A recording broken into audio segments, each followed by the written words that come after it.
आज हम सीखने वाले हैं method of variation of parameter for second order differential equation with constant coefficient. ये method of variation of parameter method काफ़ी इंपॉर्टेंट मेथड है। इससे हम काफ़ी सारे डिफरेंशियल इक्वेशन सॉल्व कर सकते हैं। तो बेसिकली ये जो है मैं एक्सप्लेन कर रहा हूँ सेकेंड ऑर्डर डिफरेंशियल इक्वेशन के लिए। यानी अपना डिफरेंशियल इक्वेशन इस तरह का होगा, यहाँ पे कोई कांस्टेंट होगा से a2 और second order derivative of dependent variable y with respect to x, okay, plus a1 first order derivative of y with respect to x plus a0 times y equal to right hand side. तो इस तरह का differential equation है और इसका हमें solution निकालने के लिए method of variation of parameter method use करनी है। तो बेसिकली ये method of variation of parameter कब यूज़ करते हैं, इससे पहले हम इसी प्लेलिस्ट में यानी कि higher order linear differential equation with constant coefficient की जो मैंने प्लेलिस्ट बनाई है उसमें हमने वीडियोज़ अपलोड किए हैं। उसमें हमने सॉल्व किया है कि डिफरेंशियल इक्वेशन में अगर राइट हैंड साइड में ज़ीरो रहेगा तो कैसे सॉल्व करते हैं, अगर राइट हैंड साइड में e⁻ax रहेगा तो कैसे सॉल्व करते हैं, अगर राइट हैंड साइड में cos ax और sin ax ये दोनों के अलावा कुछ ये दोनों की जगह पे कुछ रहेगा तो कैसे सॉल्व करते हैं, अगर राइट हैंड साइड में कोई पॉलिनॉमियल फंक्शन रहेगा तो कैसे सॉल्व करते हैं, राइट हैंड साइड में अगर e⁻ax इंटू cos ax और पॉलिनॉमियल फंक्शन रहेगा तो कैसे सॉल्व करते हैं, राइट हैंड साइड में अगर x इंटू कॉस और साइन रहेगा तो कैसे सॉल्व करते हैं, ये मेथड देगी। अगर इनके अलावा इन सारे टाइप्स के अलावा अगर कुछ रहेगा राइट हैंड साइड में तो ये method of variation of parameter use करते हैं। तो राइट हैंड साइड में क्या हो सकता है, तो राइट हैंड साइड में इसके अलावा यानी tan x हो गया, tan टाइम्स सब कुछ एंगल हो गया तो कैसे सॉल्व करेंगे, राइट हैंड साइड में tan इनवर्स हो गया तो कैसे सॉल्व करेंगे, राइट हैंड साइड में अगर कॉट फंक्शन रहेगा तो कैसे सॉल्व करेंगे, राइट हैंड साइड में suppose sine function and inside that e⁻x रहेगा तो कैसे सॉल्व करेंगे, अगर राइट हैंड साइड में log x रहेगा तो कैसे सॉल्व करते हैं। तो इन सारे सिचुएशंस में जब कभी आपका राइट हैंड साइड ये जो सिचुएशंस है इसमें नहीं है तो हम method of variation of parameter use करेंगे।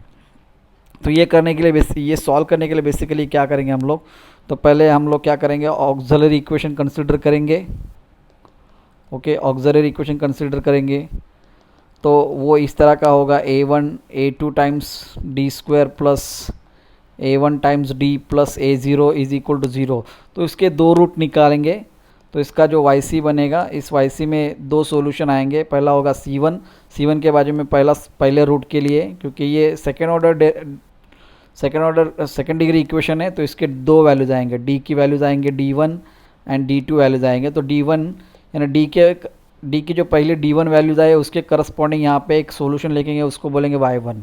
तो c1 के बगल में जो होगा वो होगा आपका y1 प्लस करके हम लोग यहाँ पे सेकेंड रूट्स के लिए हम लोग लिखेंगे c2 और c2 के बगल में जो होगा वो होगा आपका y2। इस तरह से आपको y1 एंड y2 आइडेंटिफाई करना है।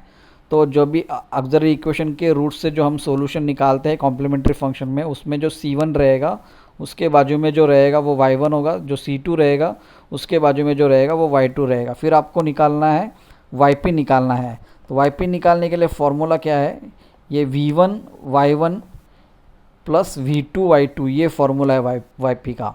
Method of variation of parameter में yp निकालने के लिए फॉर्मूला है v1 y1 into v2 y2। तो ये पहले ये v1 और v2 क्या है वो निकालना पड़ेगा। तो y1 एंड y2 क्या है वो तो आपको पता चला है, तो v1 एंड v2 क्या है वो निकालना है हमें। तो v1 का फॉर्मूला ये है, v1 is equal to integration of minus times y2 divided by w into right hand side, ये फॉर्मूला है। तो यहाँ पे w भी अननोन है तो w भी आपको निकालना पड़ेगा। तो अभी फिर से हम लोग लिखते हैं v2 का क्या फॉर्मूला होगा, v2 का फॉर्मूला होगा y1 upon w into right hand side और ये इनका इंटीग्रेशन करेंगे हम लोग। तो यहाँ पे w है तो w या w क्या है, तो w सिंपली क्या है, तो w का फॉर्मूला ये है, w इज इक्वल टू यहाँ पे जो भी हमने y1 निकाला इट्स 2x2 डिटर्मिनेंट्स y1 और इस y1 के डेरिवेटिव पहले कॉलम में, दूसरे कॉलम में y2 एंड y2 के डेरिवेटिव, और ये जो w जो हम निकाल रहे हैं वो w नॉन ज़ीरो फंक्शन होना चाहिए। तो बेसिकली ये क्या करता है कि ये y1 y2 और इंडिपेंडेंट है कि नहीं चेक करता है। अगर नॉन ज़ीरो आया तो y1 और y2 आर इंडिपेंडेंट रहेंगे। तो देखिए अभी ध्यान दीजिए यहाँ पे, तो जब कभी राइट हैंड साइड में इनके अलावा कोई दूसरा टाइप का फंक्शन रहेगा, यानी इसमें से कुछ भी हो सकता है और या इसके अलावा भी हो सकता है, तो हम वो सारे एग्जांपल मैं थोड़ा वेरिएशन ऑफ पैरामीटर से सॉल्व कर सकेंगे। तो ये सेकेंड ऑर्डर के लिए एक्सप्लेन कर रहा हूँ, थर्ड ऑर्डर के लिए भी है मेथड। पहले तो क्या करेंगे हम लोग, सेकेंड डिग्री ऑक्सिलरी इक्वेशन बनेगा, उसके दो रूट्स निकलेंगे। पहले रूट के करस्पॉन्डिंग जो भी सॉल्यूशन होगा वो y1 होगा, दूसरे रूट के करस्पॉन्डिंग जो सॉल्यूशन होगा वो y2 होगा। तो आपका yp यानी पर्टिकुलर सॉल्यूशन का फॉर्मूला होगा v1 into y1 plus v2 into y2। तो पहले आपको पता होना चाहिए v1 क्या है, तो v1 और v2 में दोनों भी फॉर्मूले में w निकल रहा है, तो इसलिए पहले w निकालना पड़ेगा आपको। और w क्या है, इट्स ये जो है ये 2x2 डिटर्मिनेंट होगा, जिसके पहले कॉलम में y1 और उसका डेरिवेटिव होगा y1 का, दूसरे कॉलम में y2 एंड y2 का डेरिवेटिव होगा। फिर हम v1 निकालेंगे, तो v1 में देखिए v1 निकाल रहे तो y2 लिखना है और पहले माइनस लिखना है, minus times y2 divided by w यानी रॉन्स्कियन बोलते हैं उसको, और ये राइट हैंड साइड वाला फंक्शन। और v2 निकालने के लिए फॉर्मूला है y1, तो v1 के समय y2 लेना है, v2 के समय y1 लेना है। ओके, खाली यही डिफरेंस है। अभी हम एक एग्जांपल सॉल्व करेंगे तो आपको थोड़ी आइडिया आ जाएगी। मैं काफ़ी इजी एग्जांपल ले रहा हूँ जो कि आपको ये कंसेप्ट बता सके। आप जितने ज़्यादा एग्जांपल सॉल्व करेंगे उतना आप एक्सपर्ट बनेंगे ये कंसेप्ट में। तो हम लोग एग्जांपल सॉल्व कर रहे हैं पहला। Example solve D square minus 6d plus 9 into y is equal to e to the power 2x upon x square. देखिए ये एग्जांपल है, आपको बोलेंगे सॉल्व करो सिंपली तो आप सॉल्व कर सकते हैं वेरिएशन पैरामीटर से, और अदरवाइज आपको बोलेंगे solve by using variation of parameter, तो solve by using variation of parameter करेंगे। तो सबसे पहला स्टेप है, स्टेप 1 आप कंसिडर करेंगे ऑक्सिलरी इक्वेशन। तो ऑक्सिलरी इक्वेशन कंसिडर करेंगे हम लोग। तो कंसिडर ऑक्सिलरी इक्वेशन, तो यहाँ पे जो भी है एफ ऑफ डी है वो इक्वल टू 0 डालते हैं, तो यहाँ पे D square minus 6d plus 9 equal to 0 डालेंगे। अभी इसको सॉल्व करेंगे हम लोग, ये बन रहा है d minus 3 the bracket square equal to 0। तो यानी रूट आ रहा है d minus 3 is equal to 0, 2 times हो रहा है ये, क्योंकि ये ब्रैकेट जो है ये ब्रैकेट की पावर 2 है, तो जितनी बार ये पावर रहेगी उतनी बार वो ब्रैकेट के अंदर का टर्म 0 हो जाता है। तो यहाँ से ये बन रहा है, फिर d इज इक्वल टू 3 बन रहा है 2 टाइम्स। तो यहाँ से यानी d की वैल्यूज़ बन गई 3,3। अभी yc लिखेंगे, yc में पहला रूट जो है रियल है इसलिए e race to 3x c1 यहाँ पे प्लस c2, सेकेंड रूट भी रियल है, रिपीटेड है, रिपीट हुआ तो हम लोग पहली बार रिपीट होता है x से मल्टीप्लाई करते हैं, so x into e raise to 3x हम लोग लिखेंगे इस तरह से।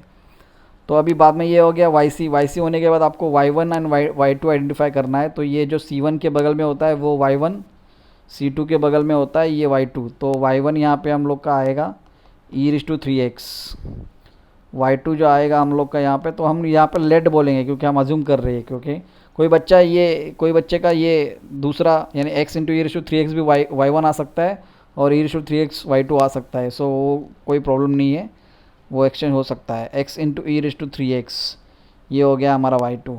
तो y1 एंड y2 निकालने के बाद w भी हमें फॉर्मूले में यूज़ करना है। ये देखो ये yp के फॉर्मूले v1 y1 v2 y2 है, तो v1 एंड v2 के दोनों के फॉर्मूले में w है, इसलिए पहले w निकाल के लेंगे हम लोग। तो हम लोग ये w निकालेंगे पहला। तो यहाँ पर w का फॉर्मूला क्या फॉर्मूला w का फॉर्मूला है y1 डिटर्मिनेंट y1 डेरिवेटिव पहले कॉलम में, दूसरे कॉलम में y2 का डेरिवेटिव। तो अभी हम लोग ये यहाँ पे सॉल्व करेंगे, ये y1 यानी ये ई रेस टू 3x, अभी इसका डेरिवेटिव हम लोग लिखेंगे यहाँ पे, तो डेरिवेटिव आएगा 3 ई रेस टू 3x। y2 है हमारा x E raise to 3x, अभी इसका डेरिवेटिव निकालेंगे, तो यहाँ पे u इंटू वी होगा डेरिवेटिव निकालते समय, u इंटू वी रूल। तो ये x का डेरिवेटिव 1, ये e raise to 3x as it is आएगा। फिर नेक्स्ट टर्म में प्लस ये x एज इट इज़ लिखेंगे, ये ई रेस टू 3x का derivative 3 E raise to 3x, तो इस तरह से।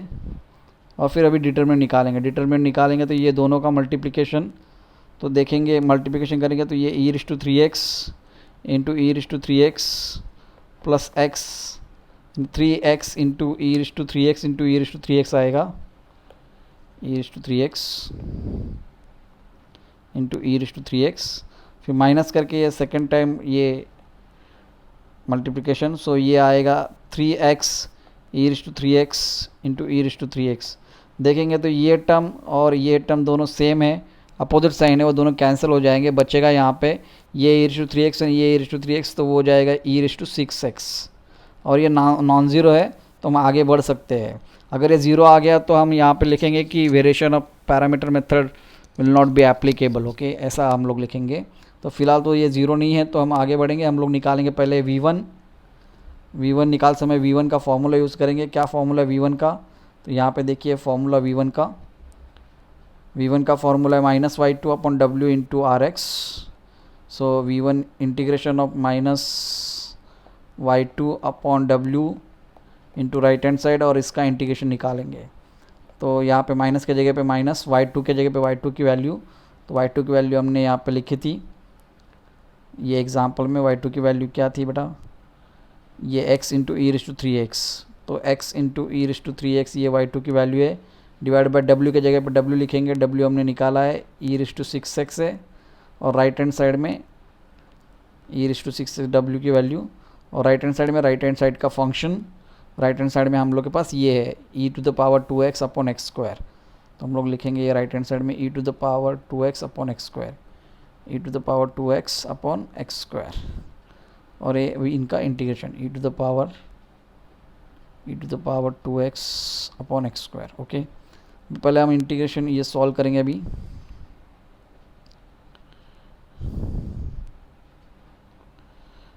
ये e⁻3x लेते हैं,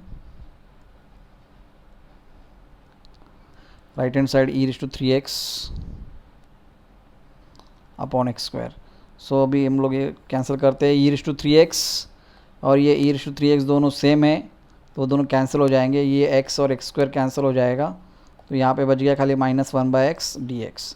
-1/x का इंटीग्रेशन हम लोग लिखेंगे, तो माइनस बाहर आएगा, इंटीग्रेशन आएगा log x, तो इस तरह से ये बन गया आपका v1। तो v1 होने के बाद हम लोग v2 को सॉल्व करेंगे। v2 क्या होगा, v2 का फॉर्मूला हमने देखा अभी, y1/w into right hand side, इसका इंटीग्रेशन करेंगे। तो अभी वैल्यूज लिखेंगे यहाँ पे, y1 की वैल्यू e⁻3x, w की वैल्यू e⁻6x, और ये राइट हैंड साइड की वैल्यू e⁻3x/x², इस तरह से। तो अभी ये इंटीग्रेशन सॉल्व करेंगे, ये दोनों इंटीग्रेशन ये e⁻3x और e⁻6x कैंसिल हो जाएंगे, बचेगा खाली 1/x², इसका इंटीग्रेशन, और ये 1/x² का इंटीग्रेशन हो जाएगा, ये बनेगा ये x⁻² इंटीग्रेशन। सो वो फॉर्मूले से होगा इंटीग्रेशन के -2 + 1/-2 + 1, तो सॉल्व करने के बाद ये आएगा -1/x, तो ये आ गया आपका v2। तो अभी हम लोग लिख सकते हैं yp, तो yp का फॉर्मूला लिखेंगे, yp क्या बनेगा यहाँ पे, yp = v1 into y1 plus v2 into y2।